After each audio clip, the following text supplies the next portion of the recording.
الحمد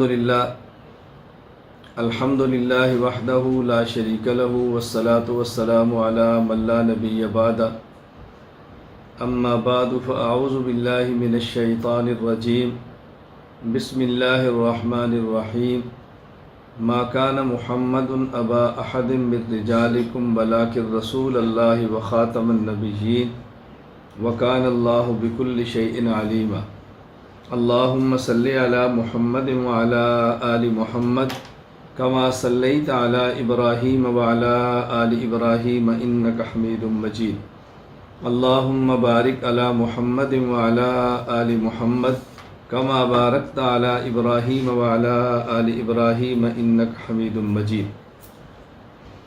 الحمدللہ احناف اہل سنت والجماعت دیوبند کا قرآن کریم اور حدیث مبارک سے بہت گہرا تعلق ہے۔ اس وقت صحیح بخاری جو دورہ حدیث کے طلبہ کرام پڑھ رہے ہیں، صحیح بخاری کے مضامین پر گفتگو چل رہی تھی اور سمجھانا یہ تھا کہ حضرت امام بخاری رحمہ اللہ کا تعلق مقلدین کے ساتھ ہے یا غیر مقلدین کے ساتھ ہے۔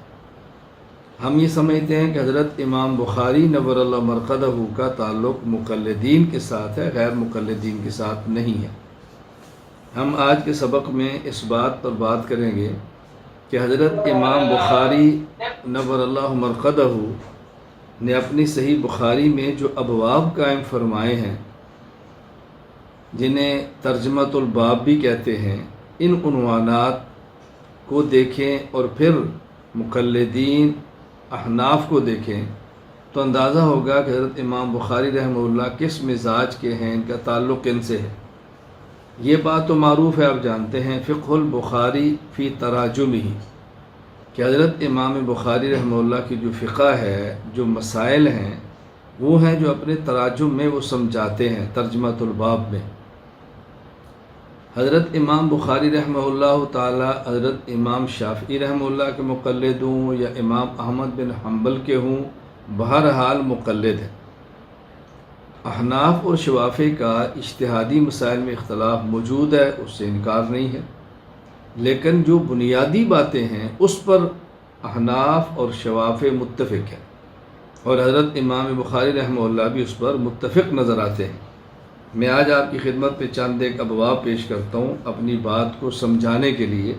اللہ تعالی ہمیں سمجھنے کی توفیق عطا فرمائے، سمجھ آئے تو قبول کرنے کی توفیق عطا فرمائے، پھر آگے امت کو سمجھانے کے لیے اللہ تعالی ہمیں قبول فرما لے۔ حضرت امام بخاری رحمہ اللہ تعالی باب قائم فرماتے ہیں، باب من یرد اللہ بہ خیرا یفقہہ فی الدین۔ میں نے کہا باب من یرد اللہ پڑھیں یا باب من یرد اللہ پڑھیں، دونوں درست ہیں۔ اللہ تعالیٰ جس شخص کے ساتھ خیر کا فیصلہ فرماتے ہیں اس کو دین میں سمجھ عطا فرماتے ہیں۔ یہ یفقہ، یہی فقہ سے ہے، اللہ اس کو دین کی فقہ دین اور دین کی فہم اور دین کی سمجھ عطا فرماتے ہیں۔ اب حضرت امام بخاری رحمہ اللہ تعالیٰ تو فقہ دین کی عظمت بیان فرما رہے ہیں، جبکہ غیر مقلدین اس بات کو قطعاً قبول نہیں کرتے۔ غیر مقلد عالم محمد جونا گڑی اپنی کتاب شمع محمدی میں لکھتے ہیں، بلکہ کتاب کے ٹائٹل پہ لکھتے ہیں شمع محمدی، جس کے ملاحظہ کے بعد ہر شخص یقین کر لیتا ہے کہ فقہ اور چیز ہے، حدیث اور چیز ہے۔ تقلید شخصی اور پابندی فقہ کا لہسن پیاز اسی وقت حاصل ہو سکتا ہے جب کتاب و سنت کے من و سلوہ سے دستبرداری حاصل کر لی جائے۔ اسی طرح غیر مقلد محمد اکرم، وہ اپنی کتاب تفہیم سنت صفحہ 461 پہ لکھتے ہیں، فقہ حدیث کا پھل نہیں بلکہ بے غیرتی، بے حیائی اور بے دینی جیسے پھلوں کا جوس ہے۔ انا للہ و انا الیہ راجعون۔ اب دیکھیں حضرت امام بخاری رحمہ اللہ تعالیٰ کا فقہ کے بارے میں مزاج اور رویہ کیا ہے، اور غیر مقلدین کا فقہ کے بارے میں رویہ کیا ہے۔ ہم جب یہ بات کہتے ہیں کہ فقہ قرآن اور حدیث کا نچوڑ ہے، اس پر غیر مقلدین شور مچاتے ہیں، اعتراض کرتے ہیں، شبہات ڈالتے ہیں کہ جی ایک بادام ہے، بادام کا ایک ہے چھلکا اور ایک ہے بادام کا مغز، تو آپ کہتے ہیں فقہ قرآن اور حدیث کا مغز ہے، فقہ قرآن اور حدیث کا مغز ہے، تو بادام میں ایک مغز ہے اور ایک چھلکا ہے، اصل مغز ہوتا ہے اور چھلکا پھینک دیا جاتا ہے، گرا دیا جاتا ہے، بادام میں اصل تو مغز ہوتا ہے۔ تو جب آپ نے یہ کہا کہ فقہ قرآن حدیث کا مغز ہے تو گویا آپ نے یہ کہا کہ اصل فقہ ہے اور قرآن اور حدیث ایک زائد اور فضول چیز ہے، الیاذ باللہ۔ یہ اعتراض اور شبہات نہ سمجھنے کی وجہ سے ہے۔ ہم نے کہا اگر اس کی تشریح یہی ہے جو آپ نے کی ہے تو رسول اکرم صلی اللہ علیہ وسلم فرماتے ہیں الدعاء مخ العبادہ، دعا عبادت کا مغز ہے، تو کل کو آپ کیا رسول اکرم صلی اللہ علیہ وسلم پر اعتراض کریں گے کہ دیکھیں نماز میں قیام ہے، قراءت ہے، پھر رکوع ہے، سجود ہے، تشہد ہے، تو رسول اکرم صلی اللہ علیہ وسلم نے اس کو چھلکا فرما دیا اور سلام پھیرنے کے بعد جو دعا ہے اس کو مغز فرما دیا، تو یہ تو نبی کریم صلی اللہ علیہ وسلم نے الیاذ باللہ نماز کے بارے میں کیا فرمایا، تو آپ یہاں کیا اعتراض کرو گے؟ اور کوئی اعتراض کرے تو کیا جواب دو گے؟ اصل غلط فہمی یہ عبارت نہ سمجھنے کی وجہ سے ہے کہ جب ہم کہتے ہیں فقہ قرآن حدیث کا مغز ہے، اس کا معنی ہوتا ہے کہ فقہ قرآن حدیث کا نچوڑ ہے۔ فقہ کا معنی ہے وہ مسائل جو قرآن کریم میں ہیں، حدیث پاک میں ہیں، یا وہ مسائل جو قرآن کریم سے ہیں اور احادیث سے ہیں، اجماع امت سے ہیں، قیاس شرعی سے ہیں۔ فقہ کی تعریف میں کیا کرتا ہوں کہ فقہ قرآن حدیث اجماع اور قیاس شرعی سے ثابت شدہ مسائل کا نام ہے۔ مطلب یہ ہے کہ فقہ قرآن اور حدیث کا مغز ہے، یعنی خلاصہ ہے، مسائل ہیں، عقائد فقہ اکبر ہے، اعمال فقہ اصغر ہے، اور عقائد اور اعمالی بنیاد ہوتے ہیں پورے دین کے لیے۔ تو بات سمجھائی گئی ہے کہ قرآن کریم اور حدیث مبارکہ میں جو بنیاد ہے وہ عقائد اور اعمال ہے، اور یہ دونوں فقہ کے اندر درج ہوتے ہیں، اس میں تو کوئی اشکال کی بات ہے ہی نہیں، کوئی قابل اعتراض نہیں ہے۔ ایک غیر مقلد پروفیسر ہیں، ان نے کتاب لکھی ہے کیا فقہ حنفی قرآن حدیث کا نچوڑ ہے؟ اس کا جواب ہم نے دیا جی ہاں، فقہ حنفی قرآن حدیث کا نچوڑ ہے۔ آپ اس کتاب کا مطالعہ فرمائیں، کتاب کا ملاحظہ فرمائیں، ahnamedia.com پہ آپ کو مل جائے گی انشاءاللہ العزیز، اس سے یہ بات آپ کے سامنے کھل کر آ جائے گی۔ حضرت امام بخاری رحمہ اللہ تعالی باب قائم فرماتے ہیں باب من خص بالعلم قوما دون قوم کراہیت اللہ یفہموا، یا باب من خص بالعلم قوما دون قوم کراہیت اللہ یفہموا۔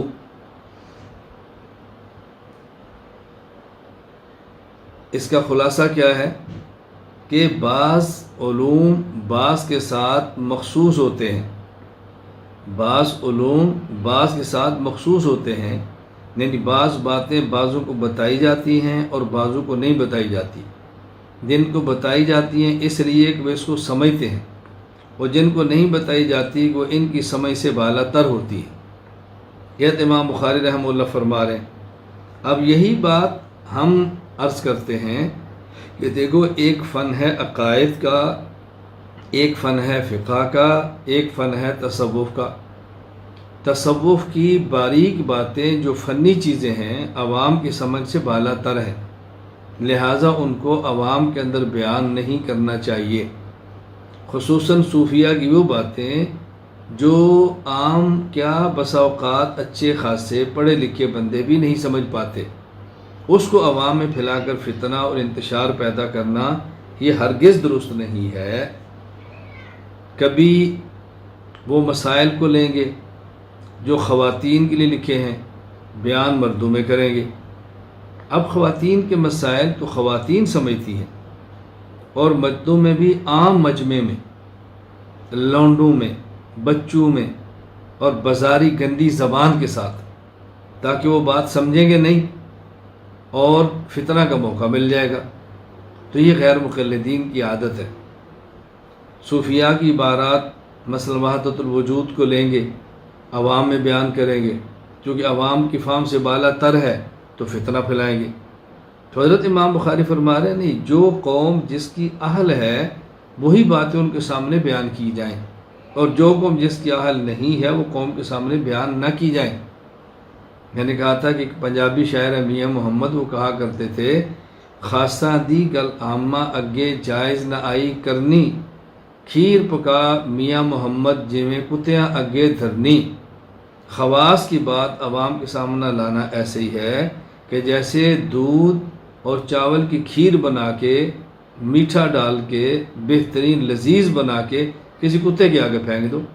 تو یہ غیر مقلدین کا طرز ہے، اور جب یہ طرز اختیار کرتے ہیں پھر میں جیسا منہ ویسا تھپڑ، جیسی روح ویسا فرشتہ، وہ طرز اختیار کر کے جواب دیتا ہوں تو پھر پروپیگنڈا کرتے ہیں۔ یہ سخت بہت ہے، یہ سخت بہت ہے۔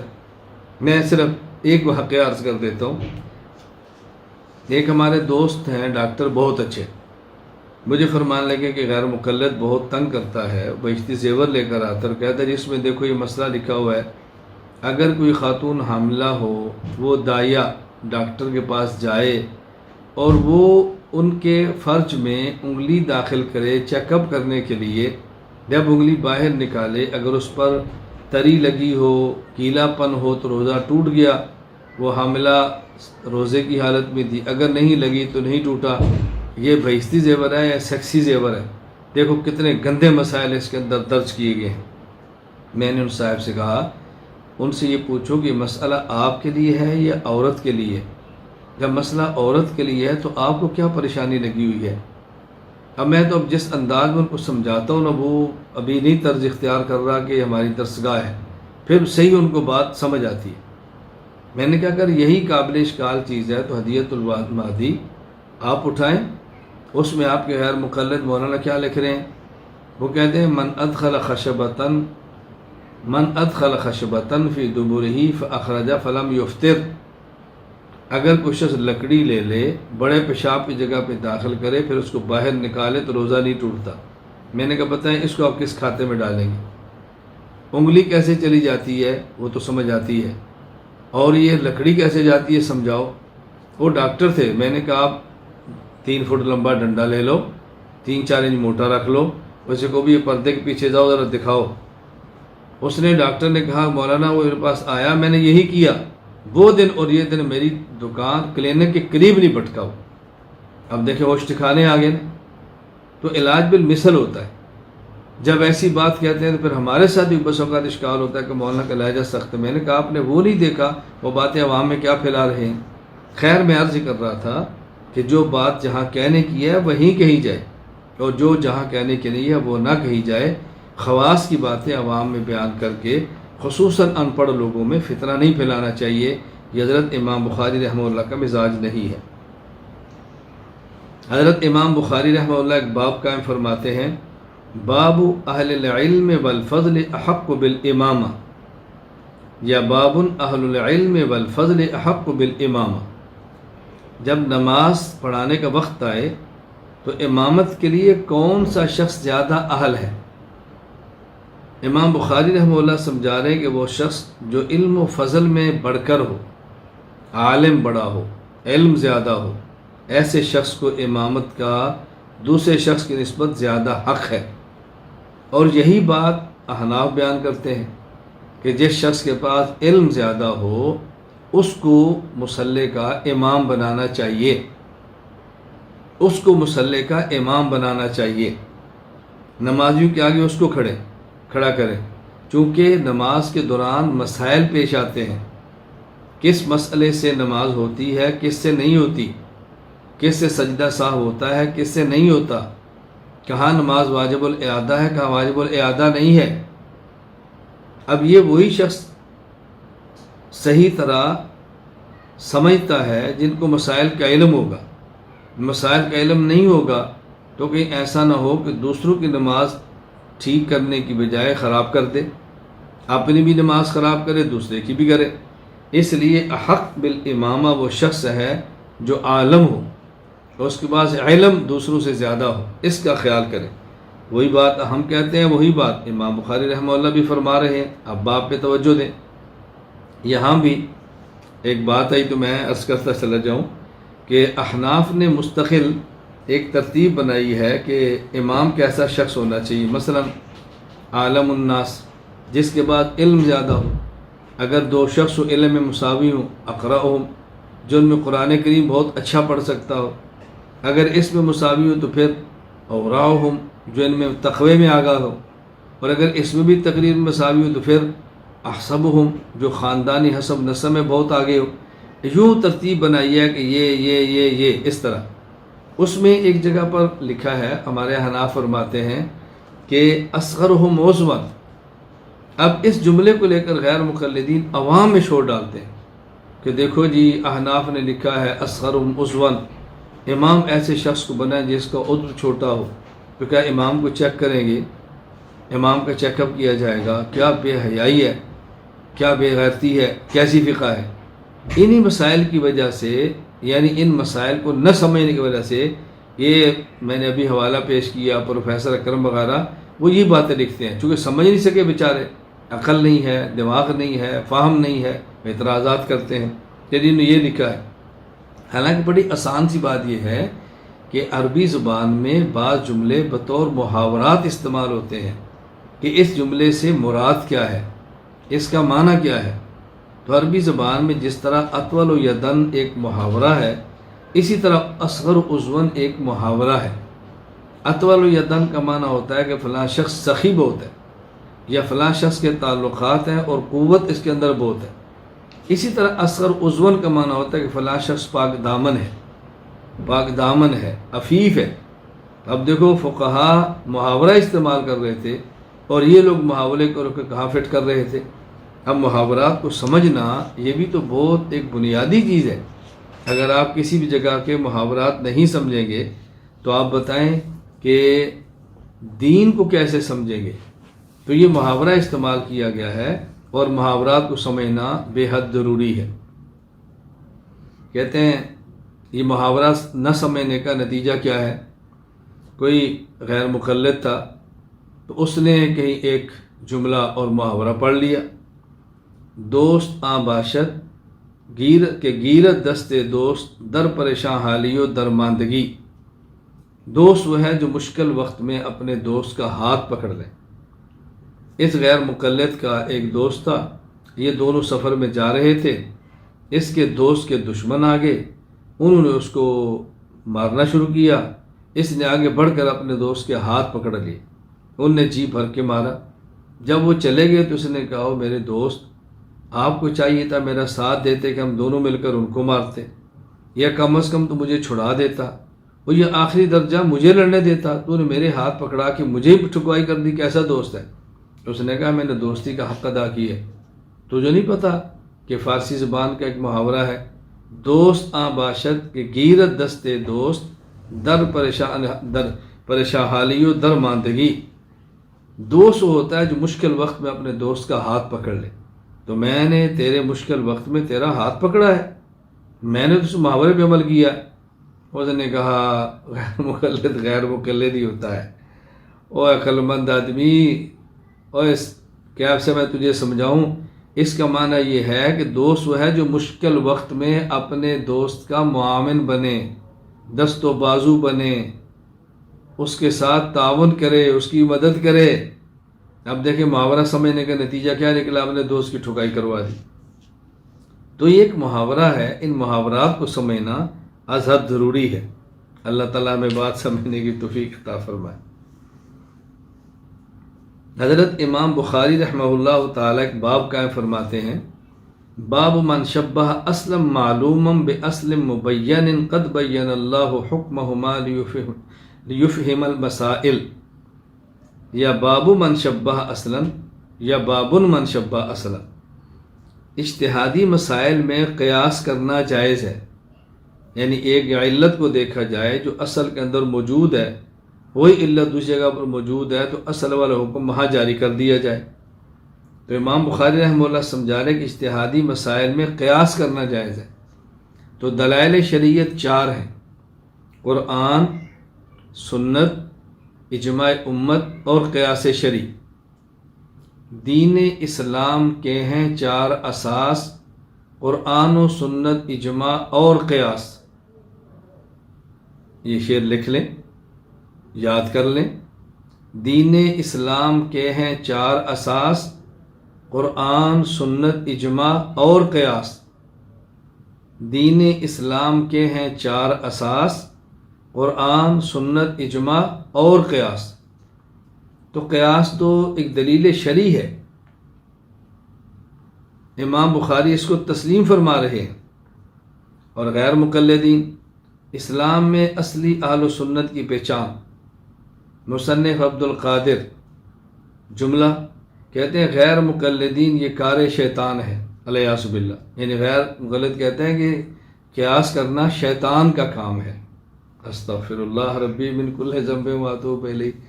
ایک ہوتا ہے قیاس درست، قیاس محمود، ایک ہوتا ہے قیاس غلط، ضد کی بنیاد پہ، قیاس مذموم۔ تو قیاس محمود تو ٹھیک ہے، قیاس مذموم غلط ہے۔ ان بیچاروں کو شاید غلط فہمی لگی ہے کہ جب اللہ تعالیٰ نے انسان آدم کو پیدا فرمایا اور حکم دیا سجدہ کرو تو ابلیس نے سجدہ نہیں کیا، اور سجدہ نہ کرتے ہوئے ابلیس نے کہا تھا کہ خلقتنی من نار و خلقتہ من طین، اے اللہ میں اس سے بہتر ہوں، تو نے مجھے آگ سے بنایا، اس کو مٹی سے بنایا، آگ مٹی سے افضل ہے، میں سجدہ نہیں کرتا۔ تو اس نے سجدہ نہ کرنے پہ دلیل قیاس پیش کی ہے۔ تو یہ شیطان کا کام ہے، قیاس پیش کر کے اپنے آپ کو شریعت سے دوڑانا۔ تو اس نے تو غلط قیاس کیا تھا اللہ کے حکم سے دوڑنے کے لیے۔ فقہا صحیح قیاس کرتے ہیں اللہ تعالیٰ کے حکم پر عوام اور بندوں کو لانے کے لیے۔ تو دونوں میں کتنا فرق ہے۔ حالانکہ غور کیا جائے تو بڑی موٹی سی بات ہے کہ ابلیس ایسا کوڑ مغز تھا، وہ اس بات کو نہیں سمجھا کیا خلقتنی من نار و خلقتہ من طین۔ جب وہ یہ بات کہہ رہا ہے اللہ آپ نے پیدا کیا، آپ نے مجھے پیدا کیا، تو بات ختم ہو گئی۔ بھائی اعتراض کرنا بھی تھا تو تب کرتا جب آدم علیہ السلام کہتے مجھے سجدہ کرو، تو ابلیس کہہ دیتا کہ میں تم سے بہتر ہوں، تم مٹی سے بنے ہو، میں آگ سے بنوں، آگ مٹی سے بہتر ہے۔ حکم تو اللہ نے دیا، تو اللہ فرما رہے کرو نا، اب کیا اشکال تھا۔ خلقتنی من نار و خلقتہ من طین، یہ دیکھنا ہے کہ حکم کس کا ہے، اللہ کا ہے۔ وہ تو یہ نہیں بات سمجھا۔ پھر یہ اس کی بنیاد ہی غلط ہے کہ آگ مٹی سے افضل ہے، مٹی آگ سے افضل ہے۔ اس پر ابن قیم نے 15 دلائل دیے ہیں۔ تو بتائیں اگر ان کو دلائل معلوم ہے تو اللہ تعالیٰ کو معلوم نہیں ہے جو پیدا کرنے والے ہیں۔ میں صرف اس پر بحث نہیں کر رہا، اس کا قیاس ہی غلط تھا اور اس نے اللہ کی نافرمانی کی ہے غلط قیاس کر کے۔ ملائکہ کو دیکھو کہ اللہ پاک نے فرمایا کہ میں نے آدم کو پیدا کیا، میں خلیفہ بنانے لگا، پیدا نہیں کیا، انی جاعل فی الارض خلیفہ، میں خلیفہ پیدا کرنے والا ہوں۔ تو انہوں نے کہا یا اللہ وہ تو فساد کرے گا، خون بہائے گا۔ تو انہوں نے بشر کو جنات پر قیاس کیا تھا۔ ان کا مقصد روگردانی کرنا نہیں تھا، ان کا مقصد شبہ تھا۔ اللہ نے فرمایا انی اعلم ما لا تعلمون، جو میں جانتا ہوں آپ نہیں جانتے۔ آدم علیہ السلام یہ نام ہے، ان کو بتاؤ۔ ملائکہ کو نہیں پتہ، آدم علیہ السلام نے بتا دیے۔ تو سبحانک لا علم لنا الا ما علمتنا انک انت العلیم الحکیم، فوراً اللہ کے حکم کو مان لیا۔ تو ملائکہ کا مقصد غلط فہمی کو دور کرنا تھا اور اس کا مقصد فتنہ پھیلانا تھا، اللہ کے حکم کو توڑنا تھا۔ دونوں میں کتنا فرق ہے۔ ہاں یہ کہنا چاہیے کہ پہلا وہ شخص جس نے اجماع کا انکار کیا وہ ابلیس ہے۔ فسجد الملائکۃ کلهم اجمعون الا ابلیس، یہ بات ٹھیک ہے۔ حضرت امام بخاری رحمہ اللہ فرماتے ہیں باب من اجاز طلاق الثلاث لقول اللہ تعالی الطلاق مرتان فامساک بمعروف او تسریح باحسان، یا باب من اجاز طلاق الثلاث۔ امام بخاری رحمہ اللہ فرماتے ہیں کہ 3 طلاق دو تو 3 ہوتی ہیں، جبکہ غیر مقلد کہتے ہیں کہ 3 طلاق 1 ہوتی ہے۔ اور روضۃ الندیہ دیکھ لیں، فتاوی ثنائیہ دیکھ لیں، ان کی ساری کتابیں دیکھ لیں۔ تو حضرت امام بخاری وہ موقف اختیار فرما رہے ہیں جو مقلدین کا ہے کہ 3 طلاق 3 ہے، اور یہ کہتے ہیں کہ 3 طلاق 1 ہے۔ 3 طلاق کو ایک کہنا نقل قرآن کریم احادیث کے بھی خلاف ہے، اور 3 طلاق کو ایک کہنا یہ انسانی عقل کے بھی خلاف ہے۔ تو 3 طلاق 3 ہی ہوتی ہیں۔ اگر کوئی شخص کسی کو 3 چھڑیاں مار دے اور یہ تھانے میں جا کے FIR درج کرائے کہ یہ 3 ماری ہیں، وہ کہتے ہیں میں تو غصے میں ماری تھی، اس کو 1 لکھ لو۔ بھائی 3 تو 3 ہی ہوتی ہیں، 3 تو 3 ہوتی ہیں، 3 1 کیسے بن جائے گی؟ بعض لوگ بہت عجیب بھونڈی سی دلیل پیش کرتے ہیں کہ یہ 3 طلاق 1 ہے۔ کیوں؟ اس لیے کہ ایک شخص غصے میں دیتا ہے طلاق، غصے میں، اس لیے ہم کہتے ہیں کہ 3 1 ہوتی ہے۔ کبھی غصے میں 3 چھڑیاں مار دے تو، غصے میں 3 گالیاں دے دے تو، غصے میں 3 جوتے مار دے تو، پھر طلاق ایسی چیز ہے جب بھی بندہ دے گا غصے سے دے گا، پیار سے تو نہیں دے گا کہ اپنی بیوی کو اپنی گود میں لٹا لے، اس کے سر کے بالوں میں انگلیوں سے سہلائے، اس کا بوسہ لے، اور پھر محبت سے کہ میری جان میں تو اسے بہت پیار کرتا ہوں، آئی لو یو، چلو میں تمہیں طلاق دیتا ہوں۔ کبھی کوئی ایسے بھی کرتا ہے، جو دے گا غصے بھی دے گا نا۔ کیسی عجیب اللہ تعالیٰ فضل فرمائے، عجیب منطق اور عقل کہانی ہے۔ اس مسئلے پر اہل سنت والجماعت کا اجماع ہے کہ 3 طلاق 3 ہے۔ مجھے ایک شخص نے کہا جی وہ ڈاکٹر ذاکر نائک وہ بھی کہتے ہیں 3 1 ہے۔ میں نے کہا ڈاکٹر ذاکر نائک کی حیثیت کیا ہے ائمہ اربعہ کے مقابلے میں، اجماع امت کے مقابلے میں؟ آپ ذرا سوچا کرو حیثیت کیا ہے، غور کیا کرو۔ ایک شخص نے مجھے کہا نہیں جی اب تو بالکل بدل گیا ہے۔ میں نے کہا کیا بدل گیا؟ مسائل سے رجوع کر لیا ہے یا مسائل کو بیان کرنا چھوڑ دیا؟ ہاں جو غلط مسائل بیان کی تو اس سے رجوع کر لیے تو بات ٹھیک ہے، اگر مسائل جو کہ تو ہیں پھر کیا تبدیلی ہے؟ جی میں بیان نہیں کروں تو کوئی تبدیلی نہیں ہے۔ ان کو بھی چاہیے کہ ان مسائل میں غلطی کا اعتراف کریں اور رجوع کریں کہ ہاں مجھ سے غلطی ہوئی ہے، میں اس مسئلے پر اہل سنت والجماعت اور امت کے اجماع کے ساتھ ہوں۔ اللہ تعالی ہمیں بات سمجھنے کی توفیق عطا فرمائے۔ مجھے اس پر ایک واقعہ یاد آیا۔ حضرت حجت اللہ فی الارض رئیس المناظرین مولانا محمد امین اکھاڑوی نور اللہ مرقدہ ایک جگہ تشریف لے گئے، غیر مقلدین کے مناظرے کا چیلنج تھا اس کے جواب کے لیے۔ عنوان کیا تھا کہ 3 طلاق 2 تو 3 ہوتی ہیں، غیر مقلد کے 3 طلاق 2 تو 1 ہوتی ہے۔ اب انہوں نے مناظرہ بھی رکھ لیا اور ادھر پولیس کو اطلاع بھی کر دی تاکہ مناظرہ رک جائے۔ تو مقامی تھانے دار SHO آگے اور اس نے کہا جی مناظرہ نہیں ہوگا۔ اس کو سمجھایا بھی، بڑی دور سے علماء نے سفر کیا ہے، دلائل کی بات ہے تو سن لو۔ میں نے کہا مناظرہ نہیں ہوگا۔ حضرت اکھاڑی رحمہ اللہ فرمایا بھی انہیں چیلنج کیا ہے، عوام کو خراب کیا، ہم آئے ہیں مناظرہ ہوگا۔ اس نے کہا میں نے آپ کو کہہ دیا مناظرہ نہیں ہوگا۔ حضرت اکھاڑی فرمان لگے تم ثالث بن کے بیٹھ جاؤ، حکم بن جاؤ، تم سنو، تم جو فیصلہ کرو گے ہم مان لیں گے۔ اس نے کہا دیکھو مولوی صاحب میں نے کہا مناظرہ نہیں ہوگا، اگر آپ نے زیادہ زور کیا تو میں جوتے ماروں گا اور مناظرہ بند کرا دوں گا۔ حضرت مولانا امین اکھاڑی فرمان لگے کہ مجھے آپ کی بات سے اتفاق ہے، آپ ایسا کریں کہ مجھے بھی جوتے ماریں اور اس کو بھی جوتے ماریں۔ ہاں ایسا کرو مجھے 1 مارے تو 1 کہنا، اس کو 3 مارے تو پھر 1 کہنا، ترتیب یہ رکھنی۔ اس نے کہا جی کیوں؟ کہا یہی بات میں اس کو سمجھا رہا ہوں کہ 3 3 ہوتے ہیں، یہ کہتا ہے 3 1 ہوتے ہیں، تو میرے دلائل سے نہیں سمجھ آئے گی، ہو سکتا ہے تیرے جوتوں سے بات سمجھ آ جائے، تو 3 مارنا اور گنتی میں 1 لکھنا، بسم اللہ پڑھ ذرا۔ اس نے کہا جی کیسے لوگ ہیں؟ فرمایا یہی بات تو میں سمجھا رہا ہوں نا، کیسے لوگ ہیں تو سمجھا ان کو ذرا، بسم اللہ پڑھ۔ تو حضرت امام بخاری رحمہ اللہ نے بات سمجھائی ہے کہ 3 طلاق 2 تو 3 ہی ہوتی ہیں۔ حضرت امام بخاری رحمہ اللہ نے باب قائم فرمایا ہے، باب الاخذ بالیدین، مصافحہ دونوں ہاتھوں سے کرنا ہے، اور حضرت امام بخاری دونوں ہاتھوں سے مصافحہ کی بات کرتے ہیں۔ حضرت امام بخاری نے یہاں پر 3 ابواب قائم کیے ہیں۔ پہلے باب المعانقہ، گردن سے گردن ملاؤ، پھر باب المصافحہ، ہتھیلیوں سے ہتھیلیاں، پھر باب الاخذ بالیدین، دونوں ہاتھ۔ اور بڑی واضح سی بات ہے، عقل کے مطابق ہے، نقل کے مطابق ہے۔ حدیث پاک میں جب 2 بھائی ملتے ہیں، مصافحہ کرتے ہیں، اللہ تعالیٰ ان کے گناہ معاف فرما دیتے ہیں۔ اب دیکھو گناہ انسان 1 ہاتھ سے نہیں کرتا، دونوں ہاتھوں سے کرتا ہے، تو جب 2 ہاتھ لگائے گا تو دونوں کے گناہ معاف ہو جائیں گے۔ تو عقل کے بھی مطابق ہے، نقل کے بھی مطابق ہے، اس لیے مصافحہ 2 ہاتھ سے ہے۔ لیکن غیر مقلد وہی مرغے کی 1 ٹانگ، 1 ہاتھ سے مصافحہ۔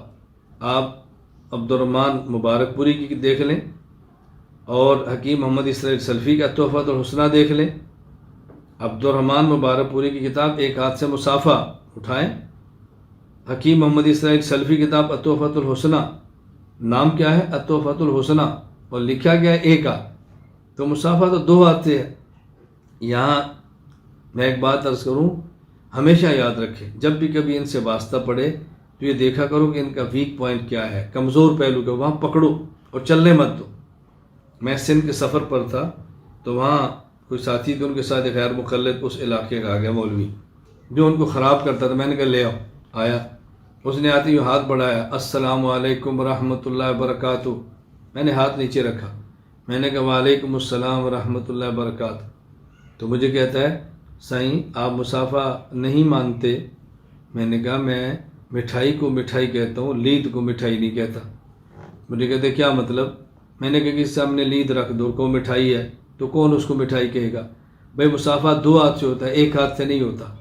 1 ہاتھ کو میں کیسے مصافہ 2 ہاتھ بڑھا میں کرتا ہوں، 2 نہیں بڑھائے گا تو میں نہیں کروں گا۔ مجھے وہ کہنے لگا کیا 1 ہاتھ سے مصافہ ثابت نہیں ہے؟ میں نے کہا تم یہاں کیوں آئے ہو؟ کہا جی میں نے آپ سے رفع یدین پہ بات کرنی ہے۔ میں نے کہا رفع یدین پہ بات کے کریں گے، پہلے ہم الاخذ بالیدین مصافہ بالیدین پہ کر لیتے ہیں، رفع کو چھوڑ دو مصافہ پہ آتے ہیں، پہلے اسی کو حل کرتے ہیں۔ بسم اللہ پڑھو، لاؤ اپنی دلیل، میں پیش کرتا ہوں دلیلیں۔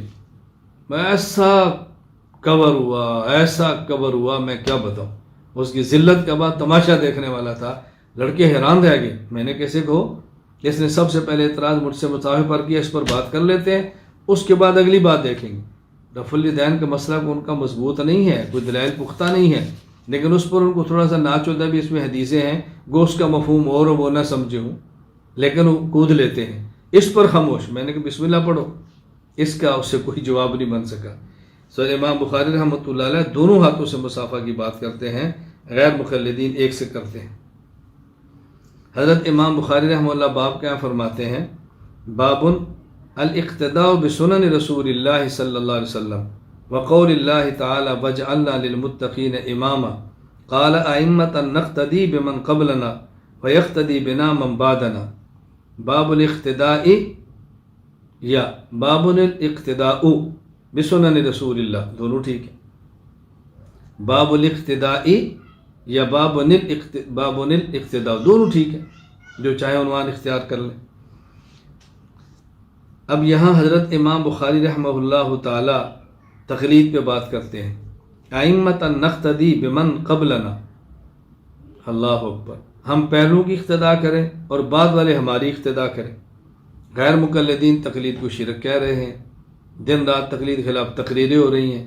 حضرت امام بخاری خود مقلد ہیں اور تقلید پہ باب قائم فرما رہے ہیں، لکھ رہے ہیں۔ تو یہ تقلید حضرت امام بخاری کا اور ہمارا مشترکہ مسئلہ ہے، اس کا غیر مقلدین سے کوئی دور کا بھی تعلق نہیں ہے۔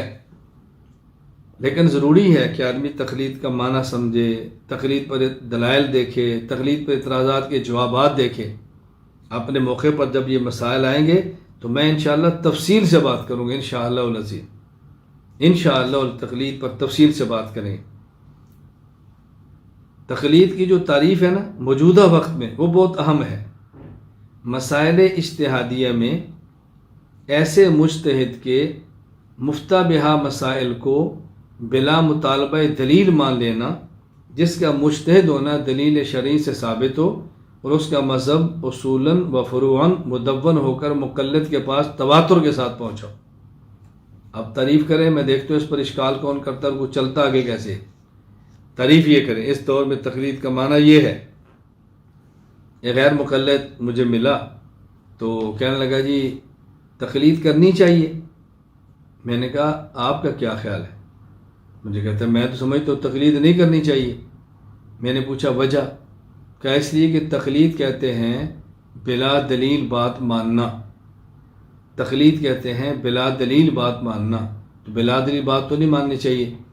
میں نے کہا جو تقلید کا معنی آپ نے کیا ہے بلا دلیل بات ماننا، یہ قرآن کریم میں تعریف ہے؟ کہا جی نہیں۔ میں نے کہا حدیث پاک میں ہے؟ کہتا نہیں۔ تو میں نے کہا یہ تعریف کہاں لکھی ہے؟ کہا جی ہمارے فلاں شیخ صاحب ہیں انہوں نے کی ہے۔ میں نے کہا آپ نے شیخ صاحب سے دلیل پوچھی تھی کہ تقلید کا یہ جو معنی آپ نے کیا ہے بلا دلیل بات کو ماننا، کیا یہ تقلید کا معنی ٹھیک ہے؟ دلیل پوچھی تھی؟ مجھے کہا جی نہیں. تو میں نے کہا تم تو تقلید کا معنی کرتے ہو بلا دلیل بات ماننا، اور اس کو شرک اور غلط کہتے ہو، اور خود تم نے بلا دلیل بات مان لی ہے. تو جس کا تم انکار کرتے ہو وہ خود تم عمل کر رہے ہو، تو آپ کیسے کہتے ہو تقلید نہیں کرنی چاہیے؟ اس کا اس سے جواب نہیں بن پڑا. تو جب یہ بات کریں ان کو اسی بات سے پکڑ لو، فوراً پکڑو.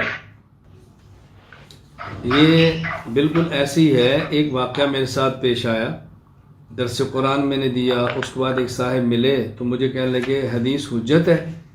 میں نے کہا آپ کیا فرماتے ہیں؟ کہتے میں کہتا ہوں حدیث حجت نہیں ہے. میں نے کہا دلیل کیا ہے؟ کہتے حدیث میں آتا ہے لا تکتبوا انی غیر القرآن، اللہ کے نبی صلی اللہ علیہ وسلم فرمایا قرآن کے علاوہ اور کچھ نہ لکھو. اگر قرآن کے علاوہ کوئی حجت ہوتی تو آپ لکھنے کی اجازت دیتے. میں نے کہا جو آپ نے لا تکتبوا انی غیر القرآن پڑھا ہے، یہ قرآن کریم کی کون سی آیت ہے؟ کس پارے میں ہے؟ کس صورت میں ہے؟ مجھے کہا آیت میں تو حدیث ہے. میں نے کہا ابھی تو آپ نے کہا حدیث حجت نہیں ہے، اور اپنے دعوے پر آپ دلیل میں حدیث کو پیش کر رہے ہیں. خاموش ہو گیا. تو گرفت کیا کریں، ان کی گرفت کرنا سیکھیں. خصوصاً ہمارے دورہ کے طلباء گرفت کرنا سیکھیں، غلط بات کو پکڑنا سیکھیں، ان کی بات پہ توجہ دیں، پھر آپ آگے بات چلا سکتے ہیں. اسی طرح حضرت امام بخاری رحمہ اللہ تعالیٰ نے کئی ایک ابواب قائم کیے ہیں. باب فرض الجمعہ لقول اللہ تعالی اذا نودی للصلاة من یوم الجمعہ فاسعوا الى ذکر اللہ وذروا البیع ذالکم خیر لکم ان کنتم تعلمون. باب فرض مواقیت الحج والعمرہ. باب ما یستحب ان یغسل وترا. باب سنت الجلوس فی التشہد. باب ما یکرہ من النیاحۃ علی المیت. اب غیر مقلدین اس کے مقابلے میں ان اصطلاحات کو خرافات کہتے ہیں. امیر اللہ پشاوری یہ غیر مقلد ہے، تحفۃ المناظر کتاب لکھی ہے، وہ لکھتے ہیں کہ یہ خرافات ہے. تو حضرت امام بخاری ان اصطلاحات کے قائل ہیں. غیر مقلد ان اصطلاحات کو خرافات کہتے ہیں. بتائیں ان کا غیر مقلدین کے امام بخاری سے کیا تعلق ہوگا؟ تو میں نے آپ کی خدمت میں آج کے سبق میں 8 ابواب پیش کیے یہ بات سمجھانے کے لیے کہ غیر مقلدین کا حضرت امام بخاری سے کوئی تعلق نہیں ہے. حضرت امام بخاری کا تعلق ہے تو مقلدین سے ہے. اللہ تعالی ہمیں بات سمجھنے کی پھر آگے سمجھانے کی اللہ تعالی توفیق عطا فرمائے. وآخر دعوانا ان الحمد للہ رب العالمین. السلام علیکم ورحمۃ اللہ وبرکاتہ.